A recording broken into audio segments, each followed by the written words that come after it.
Hey everybody, what's up? We just got back from seeing the Toy Story 3 midnight showing, and if it's alright with you guys, we would actually like to start this review off with a message to Pixar. The Toy Story movies have meant a lot to us growing up. We identify with the character of Andy because he's our age.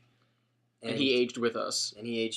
After 11 long years, we finally get to see how it all ends, and at the end of the movie, I felt like I've been given a big hug by the creators, and it was very special.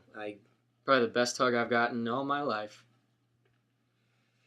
I'm gonna cry. In all seriousness, I think I speak for both of us when I say that I really hope someone at Pixar sees this review at some point so that they know that I honestly would love to give them a huge hug right back. And that being said, let's review Toy Story 3. Just so you guys know, there are absolutely no spoilers in this review until the end. We will announce the spoilers, so don't worry about it. I swear there are no spoilers in this until the end. How about we start from the short? Okay, so we'll start this review actually with the short, which was called Night and Day, I believe. Yes. Yes. It was really spectacular. A lot of people really just want to see the movie, but I was completely patient because I was entertained. I was looking forward to the short. I always look forward to the short. The theatrical experience, it was like a 4-course meal. What are the courses? You got the appetizer is the short, the main dish is the Toy Story 3. What are the other two? I guess my popcorn and my drink. You're reaching. You're stretching. It was very good. It was new. It was a little risky even. Like, it seems like they took a very possibly controversial move. And I had faith from the start because Pixar has always had such a great way of communicating to the audiences without patronizing or it's honest. It's very honest. It was awesome. I was like, this is great. Like, they should show this to the world. It was very artistic and oh my gosh, and enjoyable. So now let's get on to talking about Toy Story 3. Fine. For real. It's so hard to sum up Toy Story 3, in short. I could talk to you about it all day. I don't want to say it was perfect in general because I can't vouch for anyone else, but as far as I'm concerned, and I think I speak for both of us on this one as well, it was perfect. Literally perfect. Just what we wanted. We spent weeks planning about how we were going to go see it, and we decided to watch both movies before going to see the actual showing of Toy Story 3. And discussing it while we were watching the first two, we were actually a little worried because we set our expectations very high. It's been a long time waiting, and we were just expecting there was certainly a possibility. There was a possibility that it could be messed up and not be as good as we were expecting. Just because it was 11 years later didn't mean that it was going to be, what we were praying for. Thankfully, it was. Mm-hmm. Like you just said, we had very high expectations, obviously. I mean, I imagine that everyone did. I was very pleasantly surprised to see that our theater was packed with kids our age, pretty much. Waiting for it, we waited there a long time for the movie to start, and when it actually did, it just felt like surreal. It was very surreal, yeah, I was going to say that. I couldn't believe that I was about to see it, and as soon as I saw that Toy Story 3, I couldn't believe it. It was like, just, really the place erupted. It felt like a dream. Right off the bat, the story. Andy goes to college. Andy's going to college, they get dropped off at daycare. That's the major plot. It was a perfect place for the series to go. It was was perfect. And Eric mentioned that he personally liked the second one better because there was a lot more going on. There was a lot more subplots. And it was exactly the same with this one. I mean, as much as I love the first one, obviously, the first one is the classic. The first one had, in my opinion, one straight storyline. The second one had multiple subplots, I thought, going on. And this one, again, had multiple plots, And I think each character had their own story, whether each character was vocal, important, or internal. And I would say that nothing was left undone. The movie revisits the past, and it answers all your questions that you've had since the end of the second one. I left the theater satisfied. There was no questions that were left unanswered for me. Absolutely satisfied, completely. More than satisfied. You gotta say more than satisfied. Everything was touched upon. How could I be greedy for more? Who could be leaving there asking, like, well, I wish it was a little better or something like that? I can't imagine. I can't get into someone's mind that isn't just more than 100% happy with this movie. I feel sorry for that person. I feel so sorry for anyone that wasn't completely satisfied. I can speak for both of us this time and say that we both had such a huge emotional response to this movie. We didn't even say I was a mess. I am not ashamed to say at all that I was a mess. We were both a little messy. He was a little worse. Within the first, 15 minutes? I was crying pretty bad within the first 15 minutes. Not out loud, but, it was fogging up the lenses of my 3D glasses. We saw it in 3D IMAX, by the way. I highly recommend it. And also, of course, in the finale of the movie, that was off the edge. I couldn't hold it anything. I didn't want to hold it, but I certainly wouldn't have been able to if I tried. I mean, there was this Walt Disney quote that John Lasseter was attached to, if I'm correct. Walt Disney said that for every laugh there should be a tear. And, that was the best of both worlds. That sums up the whole series of Toy Story, right? Mm-hmm. Because it's hilarious. Did we say that? Yeah. We did say that? It was very... I don't think we said that, but the well. movie was hysterical. We were cracking up. We were rolling around on the floor. Not literally, but like you just said, with the quote, with every laugh there should be a tear. And, that's exactly how it was. So, perfect. We're saying perfect a lot. Not that we shouldn't be, but, hopefully that comes across that we're saying the word perfect quite a bit. Basically, I think perfect comes from the fact that we... what's left? I can't really ask for more. And I just want to say right now that I hope that this is the final Toy Story movie. I mean, as much as I did not want this movie to end, I hope it's the last one because it's a perfect trilogy right now. Visually, wow. I mean, it's Pixar. What do you expect? But this movie was beautiful. It was gorgeous. I think gorgeous is actually the perfect word for it. It's come such a long way. Lots. Toy I gotta Story say, being their first. Oh yeah, feature. since we watched both of them, in a row before the third one, it's just, jeez, they've come such a long way in the animation and everything. But I'm not even just talking about animation. I'm talking about just like the vibrancy of the movie. Looking around the daycare, it was so colorful and so like your eyes are just like. Yeah, a lot of the story was told visually, and that's like. Of course. Sometimes that's the best way to do it. A lot of it was expressed through the face. Oh, gee, there's so much expression in their faces. It's incredible. Their eyes. Like, you could just look at their eyes. Even when they're in toy mode, you could see something in their eyes. Yeah, how is that possible? There's a story being told. Yep. It's just unbelievable. Really quickly, the writing and the directing obviously is just... strong. Yeah. The writing was completely on par with what I would have expected, if not better. For those of us who have been there since the first one, it didn't deter from the themes and intentions from the original. Absolutely not. It made them stronger. It really, like you said, it didn't go away from any themes. It built on the themes that have been there since the beginning. Another theme that I was pleased to see was family. It was very reinforced, like it was more like Woody and Buzz actually grew beyond buddies, and now they're family. Again, we will get a little more in depth with, some stuff because we can't go crazy here, but we'll talk about it more in the spoiler section at the end, which, like I said, will be announced, so don't worry. And now we'll move on to, I think, what we've been most excited to talk about. Acting. Should we start off with the main guys, or should we start off with Michael Keaton? We'll get to him. Obviously, Tom Hanks and Tim Allen are back, and they could tell that they just love this. Oh, God, yeah. Jeez, you could tell. Like I said, you could tell everybody's in love with Toy Story. Everyone behind it. Also, Joan Cusack. I think she's fantastic. I love watching Jessie. Like her her voice is just. It's so. I love it. Without making it depressing for some, Slinky, who was being voiced by a different actor because of Jim Varney's passing. It was a humble performance. It was. It didn't go over the top or anything like that. I was also kind of worried that they were gonna sort of write off. Slinky. I was thinking that too. Or give him less lines. Just because of that, yeah. But you know what? I don't know if they added lines, took away lines, or anything like that. It seems like he fit in perfectly, and it might as well. If you didn't know Jim Varney died, it would have been exactly like it was Jim Varney. Yeah. Which is exactly how it should have been. Now, let's talk about Michael Keaton. Oh my god. Michael Keaton. I honestly, I wasn't expecting Barbie and Ken to have such big parts. Yeah, I thought it was a joke. I thought it was a cameo. It was a joke. Yeah. I thought that Michael Keaton as Ken was just a cameo, and it was like, it's Michael Keaton, ha ha ha. But he was in it quite a bit. He was absolutely hilarious. But it's hilarious because I just kept imagining that it was Michael Keaton like performing it. And there's actually depth to the character. Oh yeah, it's not just a BS thing. That's what I was very surprised by that. But Michael Keaton was just hilarious. Obviously it's the writing that's funny, but the way he did it, and just knowing it's Michael Keaton, it's like. It was just, we were just dying at everything Ken said in the movie, Michael Keaton. Everything he said was hysterical. Also, one other little thing about Ken was the vague, well, actually not vague at all, very intentional homosexual undertone. Specifically. The heels. That's great. Someone else, of course, to mention, would be Lotso. Lotso being played by Ned Beatty. He's very good. Yeah, I thought he was great. It was very much just like Kelsey Grammer as Prospector. He completely, he came in, totally believable, totally lovable in an evil way. You know what I mean? Like as much, the Prospector was the bad guy, but I still love the character. Lots of Hug and Bear was the bad guy. Still love the character. Mm-hmm. He did a great job. And he was with a that. bad guy, but you still felt for him. There's other characters that we're going to talk about in the spoiler section, which, if I'm not sounding like a broken record yet, it's at the end. I just feel embarrassed.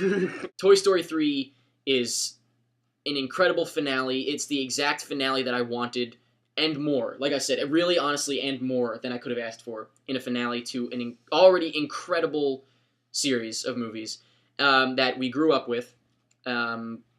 It was just perfect. So now, in case you didn't know, we're going to talk about some spoilers. So, if you have not seen Toy Story 3, I cannot stress this enough. Get out of here. Get out of here right now. Run as fast as you can. Go see Toy Story 3 and then come back, and we got a lot of fun stuff to talk about. So, here we go. Okay. Let's start right off with the intro. The beginning? Yeah. Action-packed, and I think they wanted to do that. I think they wanted to test the technological advances, and I think it's just what we wanted to see, to a certain extent. Absolutely. I wasn't expecting it. I definitely wasn't expecting it, because it was very much like the second movie's cool. intro. Oh, it was awesome. It was much like the second movie's intro, but added with the fact that it brought the first and second together. Yep. Amazingly. Almost word by word. No. It was not almost. It was word for word. It was. Yep. And then came the sentiment. Then came the first round of tears. And of course it started off with what song? You've Got a Friend in Me. Perfect song. And then, wipe away the tears, here goes the movie. It's just like an example of the emotional roller coaster that this movie takes you on throughout. Then references. References to previous movies and stuff like that. We were on the lookout. Yeah. We were From watching 1 and 2 absolutely, before. we were on the lookout. What was the first one? Was it the big one, the first one that we noticed? Sid? Sid? I couldn't believe it. I honestly believe that nobody else in the theater Yeah, saw it. I felt like nobody laughed or anything like that. When the garbage man, it was clear, it was Sid. It was clearly Sid. I wasn't too clear. Like, it was wore clearly the Sid. jacket. He had the exact same shirt on. There It was was very obvious. There was 2 signs that you could tell that it was Sid. Well, my sign that I noticed, because mine is much more obvious than yours. Yes. My sign that I noticed was the T-shirt, obviously.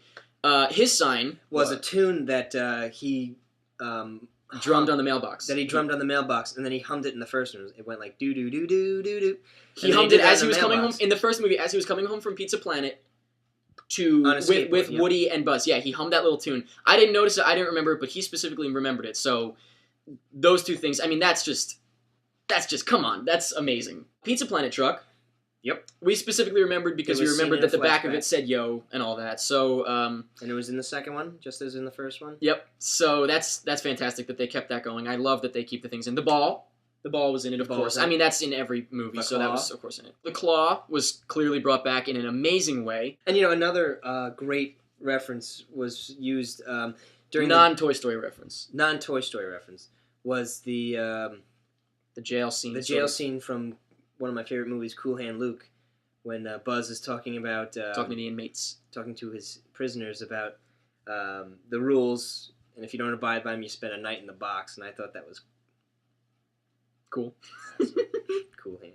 I like it. It was also nice to see Zurg at the end of the movie, of course, but I have to say that there was one character that I would have loved to see. He could have had a small cameo. Stinky Pete. The Prospector, yeah. I was really expecting, honestly, for the Prospector to have a small cameo, being written on or something like that, because at the end of it, obviously they're setting up that he's going to be tortured by this, by this new owner, I guess. But it would have been just, the little sparkle on the... So that's what happened to him. Yeah, exactly. I'm not complaining. I'm not complaining about it. I just think it would have been really, really funny if they threw him in there. For all I know, he is in there. We just haven't seen him yet, and he's in the background. But as of right now, I don't know. So I would have loved to see Prospector in there. While we're talking about characters left unmentioned, there was a short segment in the beginning where Woody mentions some toys who've left the room. Who've left the room. There was Etch, Bo. Stop you right there. That was very upsetting. Bo Peep. The look on Woody's face was just... I'm emotional.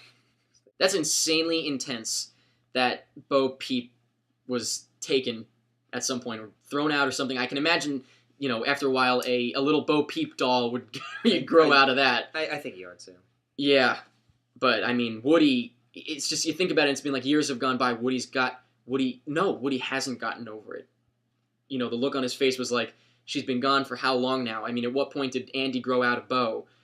Well, first of all, why did he have her in the first place? I think about whatever. But now, you know, I'm thinking about it now. I'll probably think about this and cry hard later. But Yeah. It was very... that's a real thing. There is that you know, it's like that was his girl, and he's never gonna, you know, he'll never get over. The look on his face was heartbreaking. Oh, jeez, I don't even want to think about it. Let's move on. What else? But there were some characters who weren't mentioned, who I think they deserved it. Well, most importantly, RC. Absolutely. Another one is Lenny, the binoculars. He had speaking lines in both movies, probably, or at least the first one for sure. You know, I can understand the Magic 8 Ball not being mentioned, but Lenny the binoculars probably should have been mentioned. And if you're gonna go with that, the fact that he had speaking lines, also Mr. Spell. They didn't mention Mr. Spell. He had sort of speaking lines technically. They did mention Etch, right? Yeah. Yeah. But not for some reason we really love the character. His name is Rocky Gibraltar. Probably have no idea who we're talking about, but as soon as we say what he looks like, you'll know who it is. He's the wrestler. The little wrestler guy. The yellow... He had the yellow and the Johnny Bravo hair. The Johnny Bravo hair. That little guy, you know, he wasn't in this, obviously, and they didn't mention him. I mean, understandably, that's getting in depth. Wonder where he's at. Probably sitting behind doors when he shouldn't be. So yeah, just, I mean, obviously not important that they weren't mentioned, but I think that it would have been very easy to just mention them quickly, a couple of them.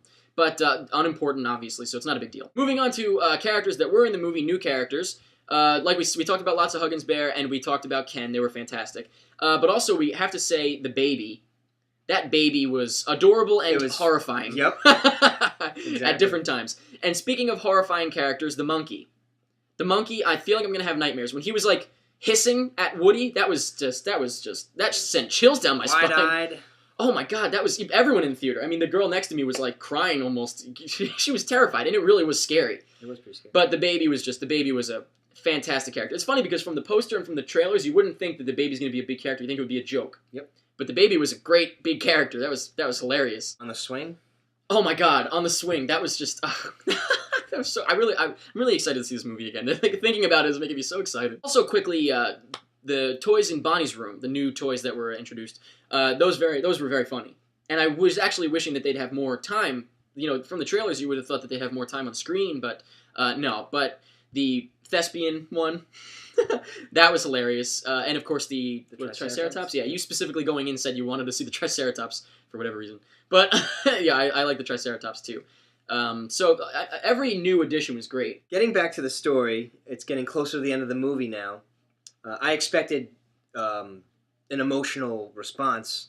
A very emotional ending, obviously. Up here. And but I wasn't prepared for a lot of the things that happened. I was legitimately terrified at the end of this movie. Well, they've seen it, so we can talk about it. The incinerator. It's really hard to even put into words what I was feeling during that scene, because I'm not gonna lie, and I imagine that you said you felt the same way. I honestly was thinking that they might just kill everyone. I was honestly thinking that everyone might die.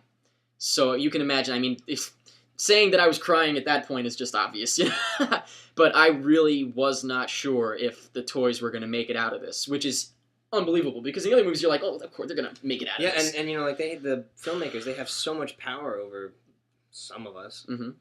And to kill them would have wrecked me. I would have been very upset. I probably would have never been happy in my life ever again, but would I have respected it? Would I have accepted it? I would have had a whole other thing to say about it. I would have said it was, you know, they literally stuck together till the end. They went out together, you know, again, like my major theme obviously was love. You had family was your, you know, a major theme, all kind of tying together. And I think it would have been, obviously, it would have been a very powerful ending, a very upsetting ending. I would have disliked it just because I didn't want him to die, but I wouldn't have disliked it from, you know, a movie standpoint. I wouldn't have left and been like, that was crap. Certainly not. I don't know if that sounds ridiculous to some people to think, you know, like, you guys really thought the toys would die, but I honestly swear to God, I really was not sure if the toys were going to make it out of this one. I guess that's how invested we are. My heart is racing right now just thinking about it. I'm not going to lie.